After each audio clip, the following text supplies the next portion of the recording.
Eh bien, bonjour chers auditeurs, bonjour à tous pour ce 78e numéro du Libre Journal de Jean-Michel Vernochet. Alors nous sommes fin juillet, en plein milieu de l'été. L'actualité est plus que chaotique. Alors serait-ce d'ailleurs une stratégie du chaos? Eh bien, nous sommes là pour en parler avec Jean-Michel Vernochet. Bonjour à vous. Oui, bonjour à toutes et à tous. Bonjour Monsieur V. Bonne fin de mois de juillet, puisque nous sommes le 29, effectivement. Et pour ce 78e rendez-vous ensemble, n'hésitez pas d'ailleurs à m'envoyer, le cas échéant, des questions que vous aimeriez que l'on traite. On ne peut pas tout traiter. Nos forces sont limitées, nos moyens sont limités, notre temps est limité. Et pourtant, il y aurait tant et tant à dire. Juste une remarque liminaire, Monsieur V, c'est que si on ouvre la radio, moi j'écoute la plus grande radio de France, je dis pas d'Europe, qui est France Inter, les bulletins sont désespérément vides, on a l'impression qu'il ne se passe rien. Hein. Hormis, alors bien sûr, les feux de forêt sont éteints ou ils sont fixés. Comme fixé, c'est tout fixe, c'est une piqûre hein, en anglo. On ne sait plus très bien quelle langue on parle. Sont fixés. Quand il y a des poignardages dans les rues, on n'en parle quasiment pas ou peu. Et là, le dernier en date, c'était hier. Non, avant-hier, mercredi. Et on a dit que le gars ne possède la procureuse, on va dire procureuse, hein, puisqu'ils veulent absolument que ce soit au féminin. La procureuse nous a expliqué que le gars ne semblait pas, a priori, avoir tout son équilibre. Voilà. Alors, je vous laisse tirer les premiers ou tirer le premier, Monsieur V, et j'attends vos questions impertinentes. Oui, et pour cet état des lieux du mois de juillet, on a beaucoup entendu parler des milliers d'hectares de feux de forêt, mais on se demande bien quelle est l'origine de ces feux. Ils ont l'air d'être suspects. Une question impertinente. Hein. Je vous arrête tout de suite, Monsieur V. Ça ne se fait pas de poser des questions pareilles. Nous sommes là pour ça. Vous croyez? Vous croyez? On va être censuré. De toute façon, nous le sommes déjà. Première remarque, mais vous allez me faire préciser tout cela, j'imagine. 100 000 hectares qui ont cramé dans les Landes. Alors, on découvre le monde à chaque fois. À chaque fois qu'il y a une inondation, on oublie de dire, mais ça, on le disait il y a 30 ou 40 ans ou 50 ans, on le dit plus maintenant, qu'il faudrait peut-être pas déboiser à outrance, couper, ne parlons pas des constructions de bâtiments dans les zones inondables, mais qu'il faudrait peut-être pas dévaster les forêts. Alors, on peut dire aussi une chose que personne ne dit, notamment pour les feux dans le Var, dans le midi de la France, c'est qu'il n'y a plus de chèvres, il n'y a plus d'élevage de chèvres. Les animaux sauvages font l'objet d'un commerce à outrance par l'État, puisqu'on les tue. Ça rapporte beaucoup. Vous savez, il y a ce qu'on appelle des bracelets, hein, 150, 200 euros, en fonction de la taille de la bête, de ceci, de cela. Plus les permis de chasse, c'est une véritable industrie et comme par hasard, on dit toujours qu'il s'agit de chasse. Il faut réguler, c'est le grand mot. Réguler, mais en fait, c'est un commerce. On ne sait pas très bien où part la viande d'ailleurs, parce que autrefois on la trouvait à l'étal de nos bouchers, mais maintenant il y a plus de viande. Alors si, je sais où elle est. Elle s'empile, elle s'entasse, elle finit par pourrir dans les énormes congélateurs des chasseurs invétérés ou invertébrés. Vous choisirez. Alors, nos forêts sont plus entretenues, ça c'est une chose. Il n'y a plus d'entretien, il y a plus d'animaux sauvages, ou de moins en moins, même si on nous dit, moi je vois au cœur de la France, au cœur des forêts, je vois par ici, par là une biche, ou un ou deux chevreuils, un chevreuil, alors que ce sont des bêtes qui vivent en troupeau. Hein, qui vivent en harde, ils sont isolés. Ça veut dire que ce sont des bêtes orphelines. Vous disiez, Monsieur V. Il y a plus de pompiers non plus, d'ailleurs. On a vu que des pompiers avaient été exclus. Il y a quelques milliers de pompiers qui étaient des pompiers volontaires qui ne sont pas vaccinés. Il y a aussi pas beaucoup, moins d'un millier, 700 je crois, pompiers professionnels qu'on a mis à pied, comme les infirmières. Vous faites bien de poser la question. Et 5000 pompiers volontaires. Mais là, on n'en a pas besoin. Ça sert à rien. De toute façon, comme des Canadair, on a arrêté, je crois, la production des Canadair. On achètera à l'étranger, on achètera au Canada. Je ne sais quel aéronef coupe-feu. Voilà. Donc, on n'a pas besoin de pompiers. Et tout d'un coup, on découvre qu'on est à poil.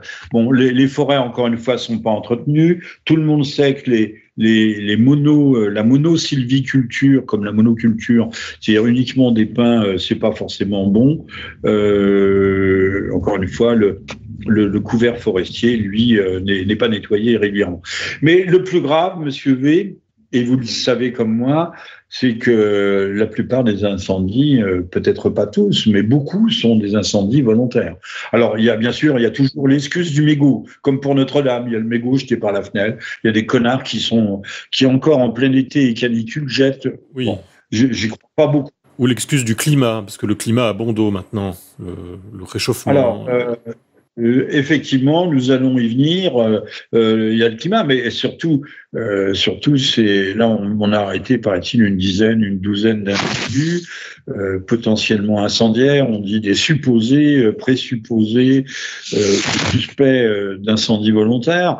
Mais alors, parmi eux, il y aurait aussi des pompiers. Mais c'est curieux, on ne donne jamais leur nom, on ne donne jamais leur origine, puisqu'on parle de l'origine. On ne sait pas s'ils sont de souche ou ce sont d'ailleurs. On aimerait bien le savoir, parce que la question se pose. On a vu quand même des incendies ravageurs. Alors, l'Ukraine a utilisé l'argument en disant que la Russie mettait le feu à ses moissons. Bon, je vois pas comment avec des armes à énergie dirigée peut-être, mais le cas s'est produit en Syrie. Je me demande s'il n'y a pas eu la même affaire en Palestine. Ça serait à vérifier. Mais en Syrie, on sait qu'il y a des révoltes, des récoltes qui ont été ravagées par le feu et qui n'étaient pas tout à fait involontaires. Donc maintenant, à chaque fois, c'est pas la question qui se pose, c'est à qui profite le crime, mais qui aurait pu perpétrer le crime, hein.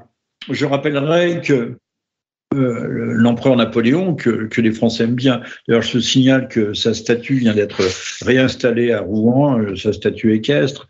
Lui avait fait passer, il y avait un décret impérial que pour tout homme suspecté ou pris la main dans la boîte d'allumettes, il était immédiatement exécuté, je crois fusillé.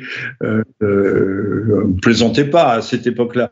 Maintenant, c'est 100 000 euros d'amende pour 100 000 hectares, peut-être, 100 000 euros d'amende et 7 ans de prison, en sachant que le gars ne fera même pas 7 mois de prison, tant bien même qu'il soit pris et reconnu coupable.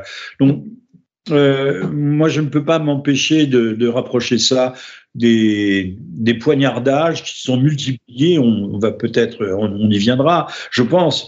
Des poignardages qui sont multipliés, que c'est une forme de terrorisme à bas bruit aussi. Les incendies ne naissent pas, ne se démultiplient pas par hasard. On a un certain incendie, un méga feu des Landes. On a trouvé 11 points de départ simultanés, 11 points de départ d'incendie. Où est le hasard, ou en tout cas ce sera un gros hasard là-dedans, qu'on nous dise pas, ou alors il y a une stratégie de l'attention, il faut détourner l'attention des Français. Enfin, on peut tout imaginer, toutes les hypothèses complotistes sont possibles, mais je pense que les hypothèses complotistes, finalement, tout ça fait un tout et qu'elles finissent par s'imposer. Et oui, on a entendu parler de beaucoup de cas de poignardage là en ce moment, mais alors est-ce que c'est parce qu'il y en a plus ou est-ce que c'est parce qu'on en parle plus ? Alors oui, c'est le vieux truc. Écoutez, dans mon enfance, on se mettait, avant d'entrer en classe, même à l'école primaire, surtout à l'école primaire, on accrochait ses vêtements, il y avait des petits porte-manteaux à l'extérieur, on se mettait en rang, on faisait silence, on n'entrait pas au pas cadencé, Mais il y avait quand même une discipline qui régnait. La plupart des petits garçons, parce qu'il n'y avait pas de petites filles, hein, c'était pas mixte. Rappelons quand même ce truc de bon sens, que les petites filles ne se développent pas au même rythme que les petits garçons. Elles sont en avance, en général. Pourquoi l'intelligence voulait, et le bon sens, le sens commun, que les petites filles aient des classes spécifiques pour elles et les petits garçons également de leur côté. Comme ça, ils ne se troublaient pas les uns les autres, surtout au moment de la prépuberté et de la puberté tout court. Et donc, on portait des blouses. C'était pas un uniforme, c'était des blouses. Et je peux vous assurer je ne sais pas, au lycée, oui, à l'école primaire, je ne sais plus, si on restait debout en attendant que l'instituteur ou le professeur vous dise de vous asseoir. Eh bien, on n'attaquait pas au couteau, et on trouve des armes à feu maintenant, on deal, on se prostitue dans les écoles, même primaires. Les temps ont changé et il y aura toujours des connards, des super connards, mais pas des connards innocents, hein, quand même, qui vous diront « Ah ben il y en a toujours eu autant, mais on en parlait moins ». Ce n'est pas vrai. Au 19e siècle, il y avait, on le savait peut-être avec 2-3 mois de retard, mais il y avait ce qu'on appelait des petits almanachs qui circulaient à travers la France et qui racontaient quand il y avait un crime particulièrement odieux, toute la France s'en frémissait, même encore une fois avec un peu de décalage. Même chose dans mon enfance, quand un gamin était retrouvé dans les chiottes d'un bistrot parce qu'il s'était overdosé. Ce qui arrivait de temps en temps, ça faisait la une du journal, par exemple, François, et François tirait à l'époque encore 1 million ou 2 millions d'exemplaires. Mais maintenant, c'est bien fini. Donc, non, c'est pas. Aujourd'hui, on attaque, on agresse. D'ailleurs, la crise des vocations, c'est pas seulement les pompiers ou bien la police, c'est aussi les enseignants. Hein. Alors. Je le disais tout à l'heure, mercredi 27 juillet, nous sommes le 29, plusieurs personnes, alors on ne déplore pas de mort, ont été attaquées au couteau par un homme qui se dit né en Afghanistan. Alors les gens disent dans la rue qu'il parlait arabe, mais non, l'afghan c'est du farsi, c'est une langue indo-européenne. Le farsi, c'est comme du vieux grec. C'est pas une langue très difficile, mais ça n'a rien à voir avec une langue sémitique. Alors la procureuse nous a dit, je le répète, hein, je l'ai dit il y a une seconde, l'agresseur n'avait a priori pas toute sa tête. Bon, encore un déséquilibré. Il bénéficiait quand même d'un titre de séjour en règle sur le territoire national. Alors là, s'il bénéficiait d'un titre de séjour en règle, tout va bien. Et les premiers éléments recueillis n'établissent pas de dimension terroriste. Alors, il n'y a peut-être pas de dimension terroriste a priori, mais enfin, la multiplication de ce genre d'événements font on assiste à une vague terroriste à bas bruit, de terrorisme au quotidien. Maintenant, on va avoir peur d'aller dans la rue. Je rappelle, Angers, je ne sais plus, il y a quelques jours, 3 jeunes hommes de 16 à 20 ans sont tués par arme blanche. Un suspect est interpellé, c'était le 16 juillet. L'Oriol-sur-Drôme, un homme meurt en pleine rue après avoir reçu plusieurs coups de couteau. Ça, c'était le 14 juillet. Metz, un homme poignardé à mort dans le centre-ville. C'était, je ne sais plus quoi. Amiens, un homme de 23 ans poignardé à mort, un suspect interpellé. Un suspect, c'est toujours le mec, on le prend le couteau sanglant à la main, c'est toujours un suspect. Voilà. Et c'est pas un coupable, c'est pas un assassin. Et en général, ceux qui tiennent le couteau sont appelés des jeunes hommes. Hein. On dit un homme de 23 ans a perdu la vie, mais a reçu un coup de couteau au niveau du thorax, et c'est un jeune homme perdu, un jeune homme désorienté, un jeune homme à qui on a refusé son permis de séjour.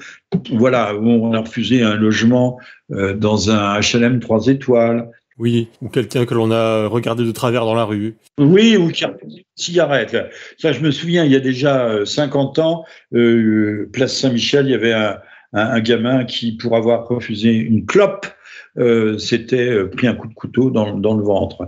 Alors, la France, comme disait Dupond-Moretti, n'est pas un coupe-gorge, je pensais.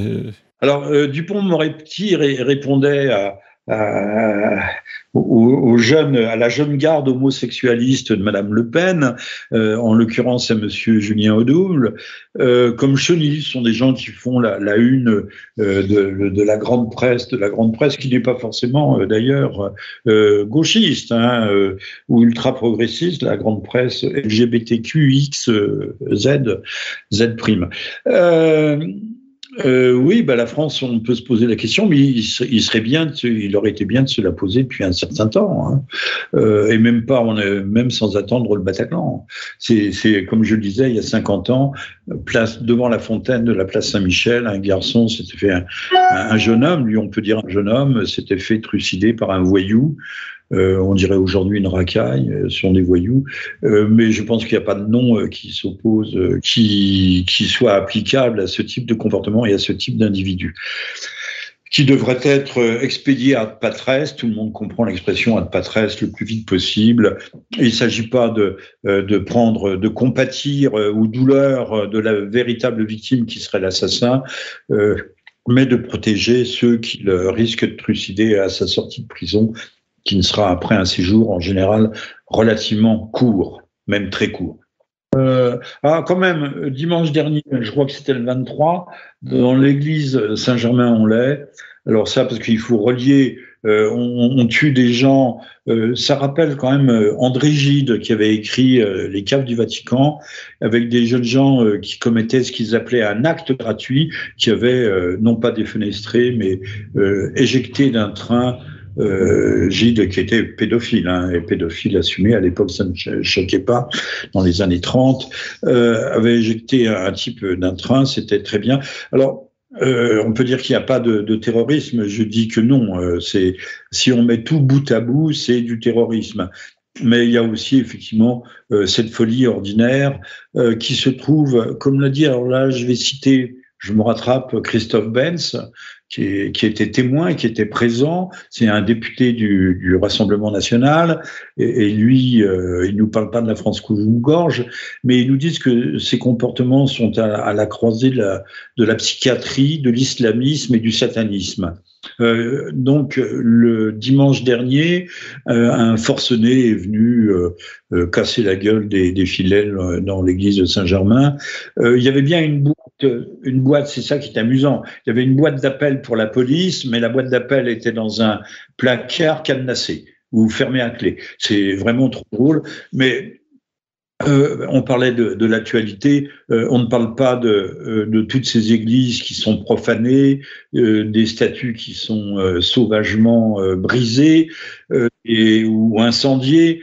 Faites le compte des incendies en Bretagne et ailleurs d'églises, vous verrez, c'est là aussi, c'est à rapprocher des incendies de nos forêts, avec ce réchauffement climatique qui a véritablement bon dos, et qui masque la mauvaise gestion et surtout la criminalité responsable de ces drames, parce que ce sont de véritables drames. 100 000 hectares de forêt.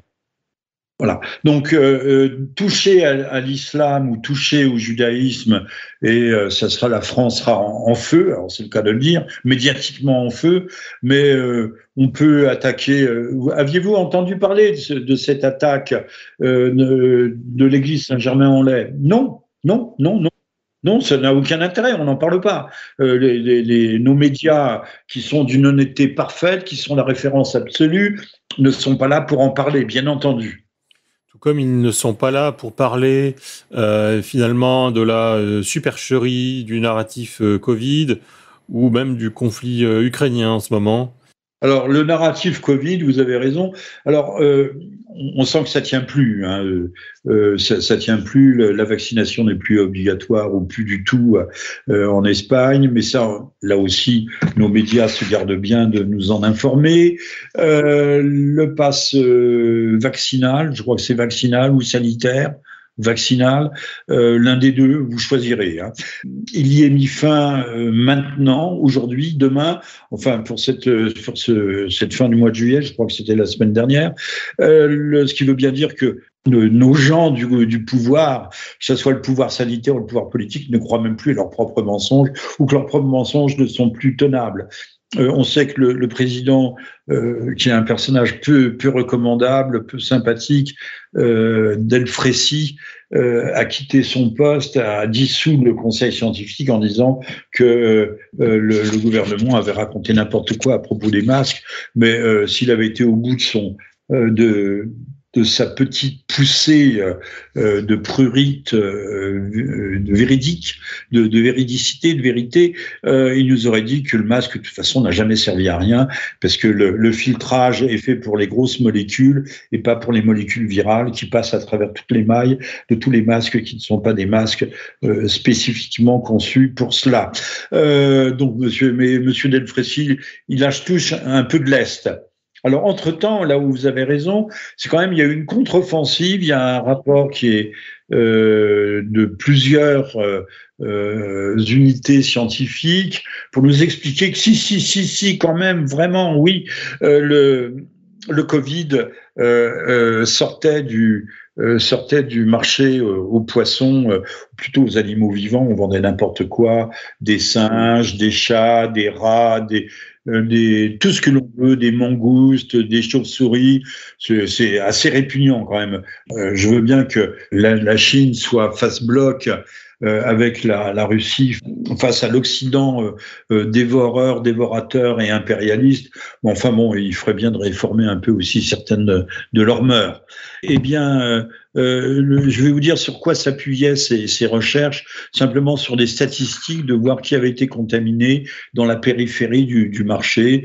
Donc c'était une preuve en soi. Non, aujourd'hui on a toutes les preuves, toutes les équipes scientifiques du monde disent que on ne sait pas s'il est sorti à Wuhan ou s'il a été conçu à Fort Detrick, qui a été fermé depuis, qui était une unité de recherche de guerre bactériologique américaine.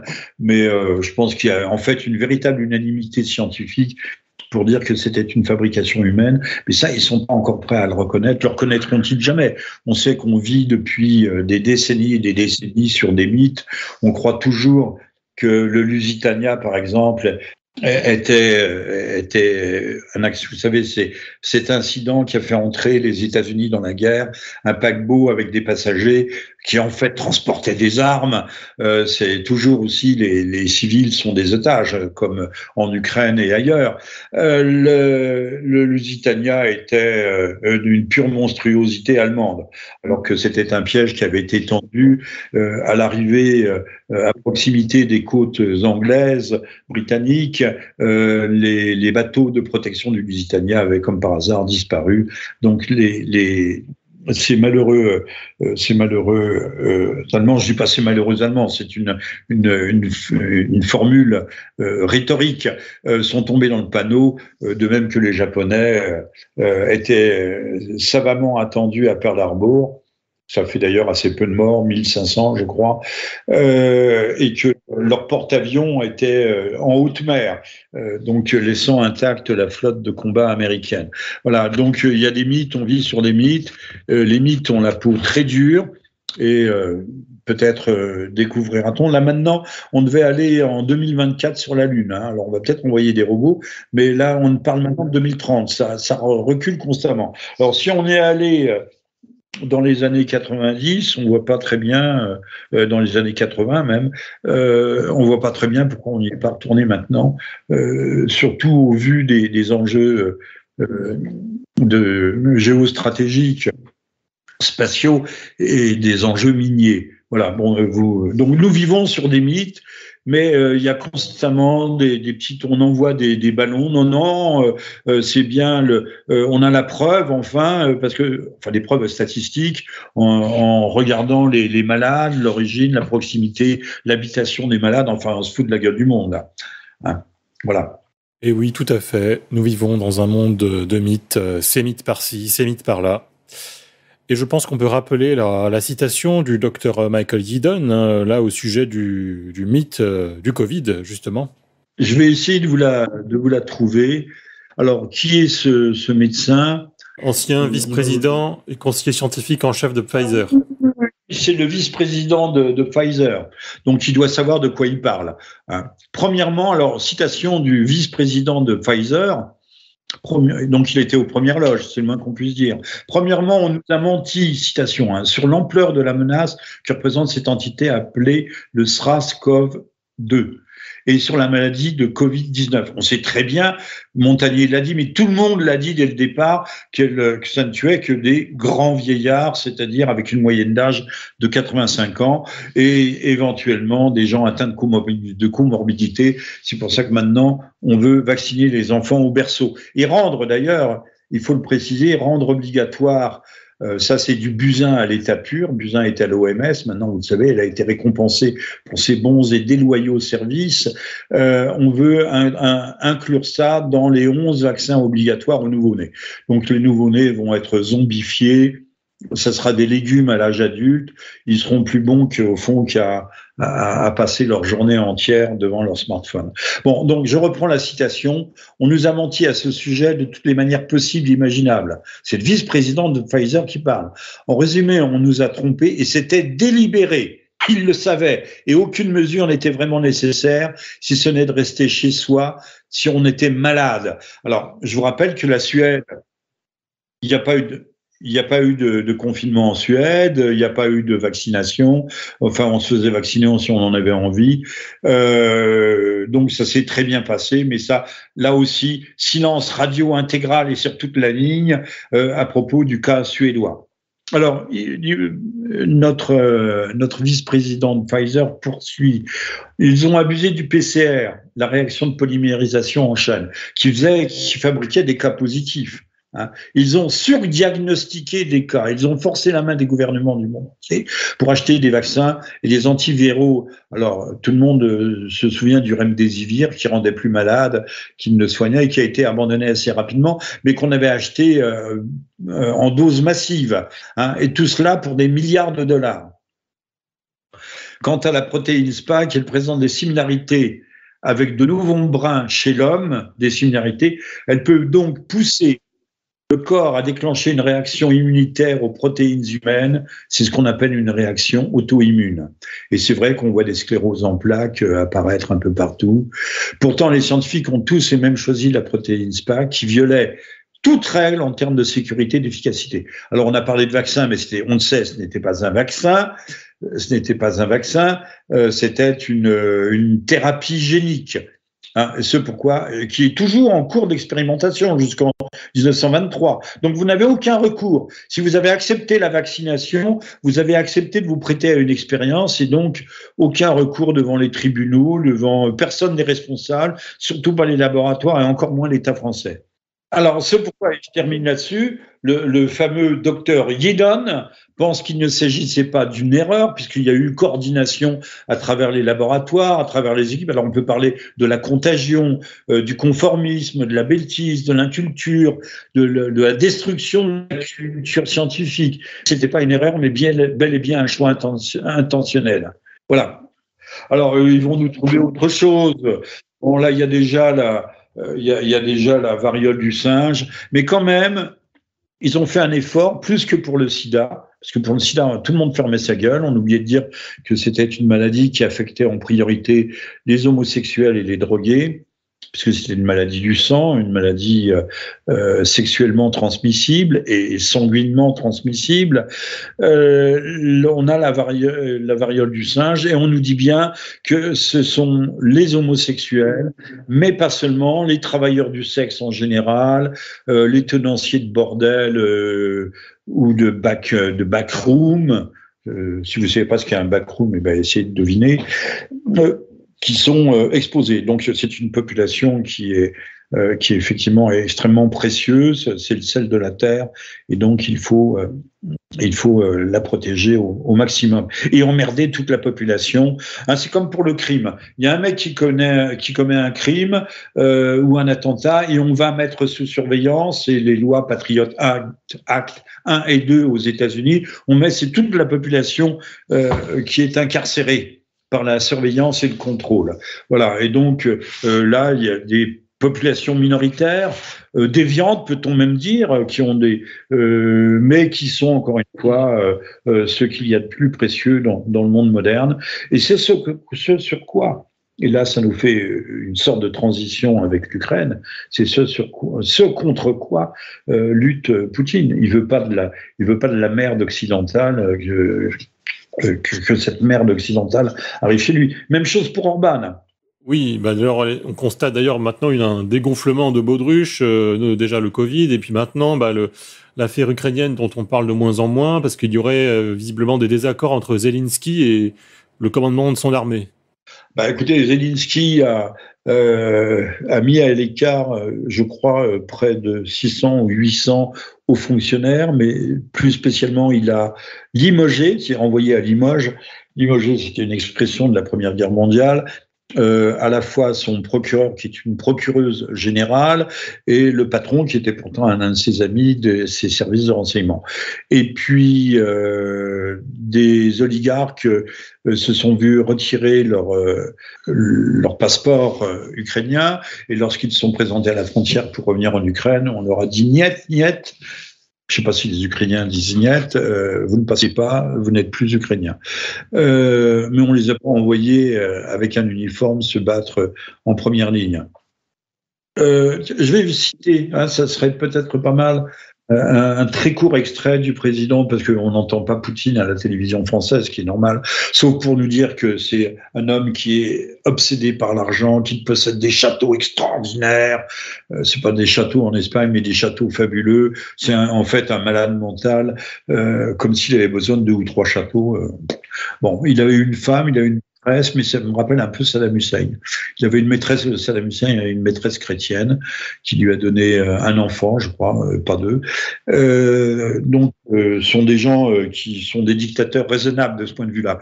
Ils n'ont pas de harem. Ils sont pas comme Monsieur Epstein ou Monsieur Clinton et tous ces braves gens qui faisaient le déplacement pour aller dans l'île paradisiaque de feu Monsieur Epstein, qui s'est opportunément pendu dans sa cellule. Alors, je cite Douma, 7 juillet, extrait du discours du président Poutine. « L'Occident impose un modèle de libéralisme totalitaire et la culture de l'effacement. » Il fait référence à la cancel culture. De l'effacement, cette culture est imposée au monde entier. Mais c'est impossible. Mais la vérité, la réalité, c'est que les gens de la plupart des pays ne veulent pas d'une telle vie et d'un tel avenir. En effet, ils aspirent non pas à une souveraineté formelle, décorative, mais à une souveraineté réelle et significative. Ils ont simplement marre de s'agenouiller et de s'humilier devant ceux qui se considèrent comme exceptionnels. Alors, Orban, là aussi, vient de se voir tirer dessus à boulet rouge. Les boulets rouges, c'était des boulets qu'on faisait chauffer au rouge et qui étaient des boulets ramés, 2 boulets avec une chaîne et qui partaient en tournoyant pour couper les mâts du navire adverse.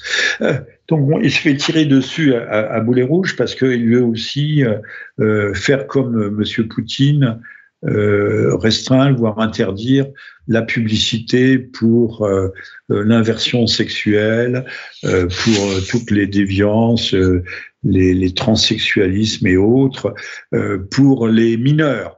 Ça, c'est un crime. Alors là, c'est un crime contre l'humanité, c'est un crime inexpiable. Enfin, Monsieur Orban fait partie de l'Europe, donc on peut lui faire les gros yeux, mais les mesures de rétention sont quand même limitées.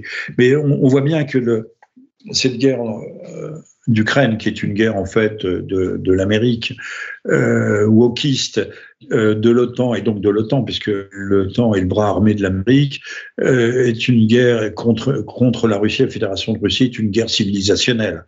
Ça ne fait pas le moindre doute. D'ailleurs, j'ai vu des vidéos rigolotes en disant « Ah !» Coca-Cola est parti, McDo est parti, Kentucky Fried Chicken est parti. Vous avez enfin merci à vous, vous êtes de vrais amis, vous nous avez débarrassé de toute cette merde.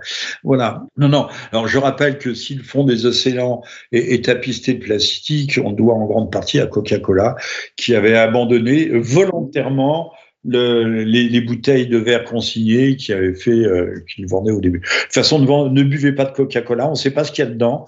Ça doit être comme le vaccin, le vaccin Pfizer, ça doit contenir des tas de saloperies. et n'allez pas chercher plus loin la cause d'un certain nombre de cancers, si ce n'est dans le Coca-Cola. Que dire d'autre? Oui, donc il y a du tirage à Kiev.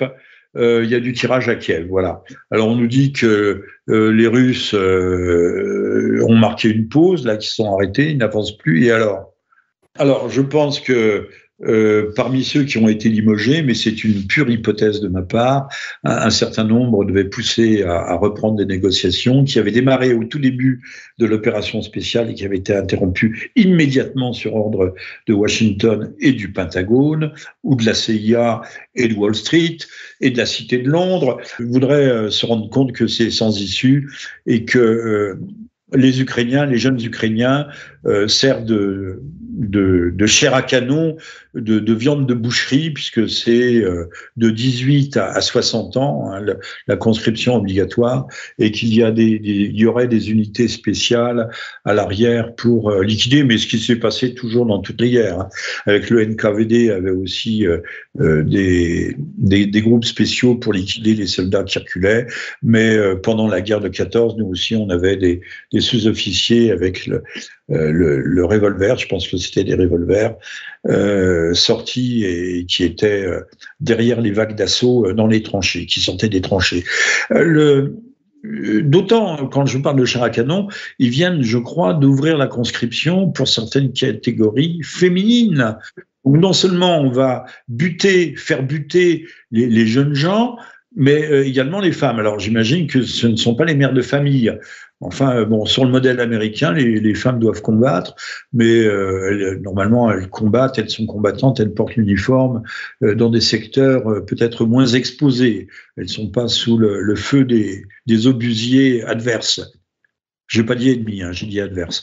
Voilà, donc on peut se poser la question de savoir si l'Ukraine n'est pas au bout du rouleau, si là il se passe effectivement des choses, et vous constaterez moi que je m'arrête ici, que nos radios en parlent de moins en moins, ou pour dire d'immenses conneries comme sur LCI.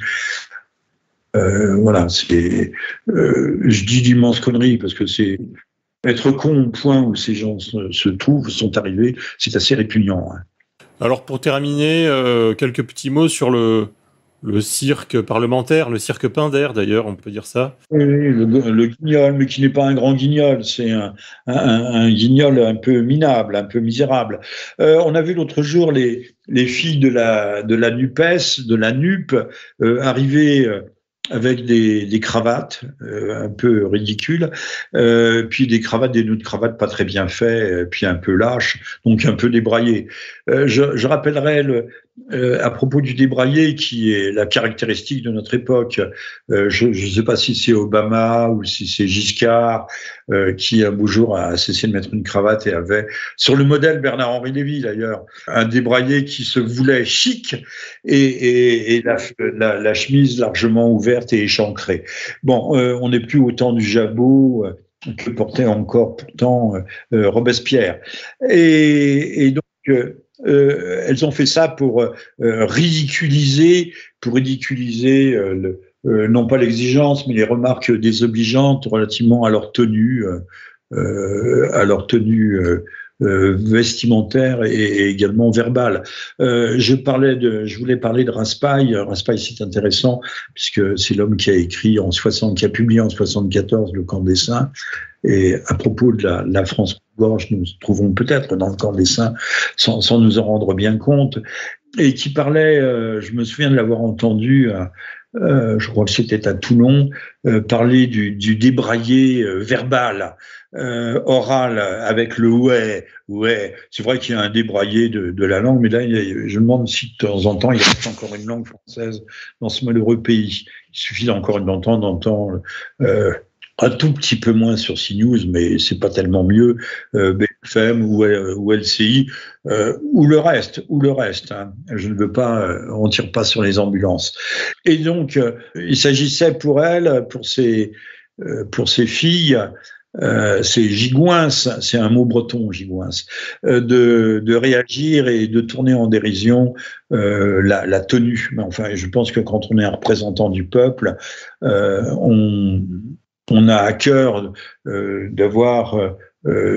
bien le représenter. Et le populo n'a jamais aimé le débraillé, il se penchait autrefois. On aime la tenue, avoir de la tenue. Alors, je parlais du débraillé verbal qui avait stigmatisé il y a bien longtemps, il y a une cinquantaine d'années, ou guerre plus, guerre moins, Jean Raspail. On a une personnage très folklorique, Madame Rachel Keke, qui se flatte et se vante de ne parler ni français et de ne pas savoir s'exprimer. C'est plutôt amusant. Elle a fait une sortie d'ailleurs remarquée, mais encore une fois, c'est comme les cailloux, vous savez, qu'on jette dans une mare un peu boueuse, ça fait floc, et la minute d'après, ça a disparu, il n'y a même pas une onde à la surface. Alors, que dire d'autre à propos de la NUPES? Ils votent des amendements qu'ils contrevotent ensuite. Enfin, tout ça n'a pas beaucoup de. C'est pas glorieux, voilà. Je rappellerai d'ailleurs, et là c'est pas la NUPES, mais c'est pour ça qu'on peut parler de cirque. Un vote est intervenu, mais ça c'est important. À propos non pas de la revalorisation, mais de l'indexation des retraites sur l'inflation, qui atteint cette année 5%. Cet amendement a été passé, donc il a été normalement adopté. Eh bien, à 2 heures du matin, les macronistes et les républicains, merci les républicains, ont annulé, et c'était pas une somme extraordinaire, rien à côté de ce que nous coûtent les mineurs, les mineurs non accompagnés, de 30 ans, de 40 ans, et qui ont le droit de refuser de subir des tests osseux pour voir l'état de leur cartilage. Donc c'était 500 millions qui étaient destinés à cette revalorisation. Eh bien, ça a été retoqué, comme on dit. Voilà, que dire d'autre? On disait que la canicule et le réchauffement climatique, tout à l'heure, ont beau dos. Encore une fois, là, il est quand même important de rappeler, si vous allez sur la toile, et vous trouverez la liste des super canicules, quand on pouvait passer à gué, mais presque, non pas à sec, en se mouillant simplement les cuisses, de passer la Seine ou le Rhin. Il y en a eu un certain nombre. 1976, il a fait beaucoup plus chaud.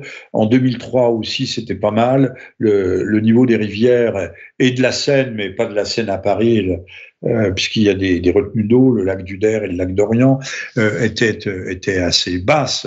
Quand on s'approchait de sa résurgence, qui était à Châtillon-sur-Seine, c'était bas. Donc, arrêtons de nous faire chier avec ce réchauffement climatique et les canicules, qui sont des phénomènes récurrents. Tous les 20 ans, tous les 30 ans, il y a une super canicule. Bon, ben voilà, à nous de voir, de prévoir. Gouverner, c'est prévoir. Je dis ça pour les incendies de forêt, les méga-feux, surtout que ces dernières années, que ce soit en Australie ou en Californie ou en Russie, on a vu que les forêts flambaient. Alors, qu'il y ait des désordres climatiques, personne ne le nie. Réchauffement, maintenant, savoir si c'est un réchauffement anthropique, il faudrait savoir, ou un réchauffement naturel. Il y a des cycles solaires.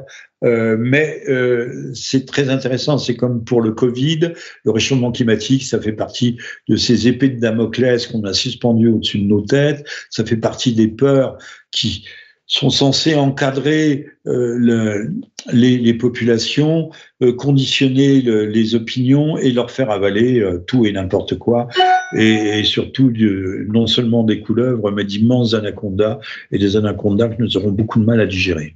Et pour terminer, avez-vous quelques mots sur la suppression de la redevance télé?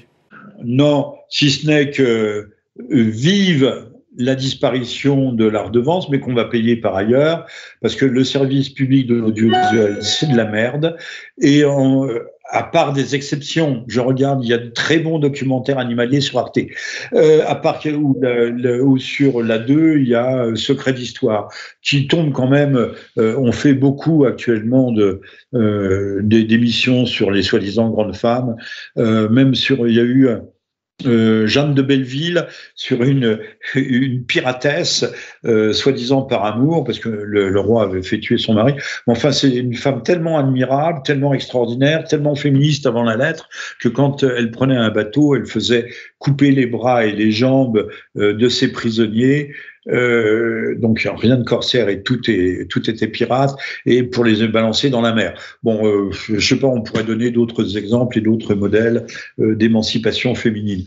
Donc avec l'argent qui pullule ailleurs, ayons aussi moins de présentatrices, moins d'émissions clinquantes avec des mises en scène extravagantes. Tout ça coûte extrêmement cher. On pourrait réduire les budgets, et d'autant que un imbécile comme Finkielkraut, pardon, monsieur Finkielkraut, mais vous avez dit que il faut préserver un service public sans publicité. Mais la publicité, il n'y a que ça sur le service public. Même sur Arte, il y en a partout de la publicité, partout, tout le temps, tout le temps. Maintenant, les bulletins de France Inter le matin sont coupés 4 ou 5 fois par on appelle ça, je sais pas quoi, des écrans publicitaires. Donc, arrêtons de se foutre de nous, encore une fois. Vive la disparition, non pas du service public, mais la disparition de la redevance, qui est du vol. C'est du vol qualifié. Voilà. Bon été à tous, à toutes. Et à vous, monsieur V. Merci et à très bientôt, chers auditeurs, et à bientôt à vous, Jean-Michel. Bon été à vous. Bon été. Au revoir.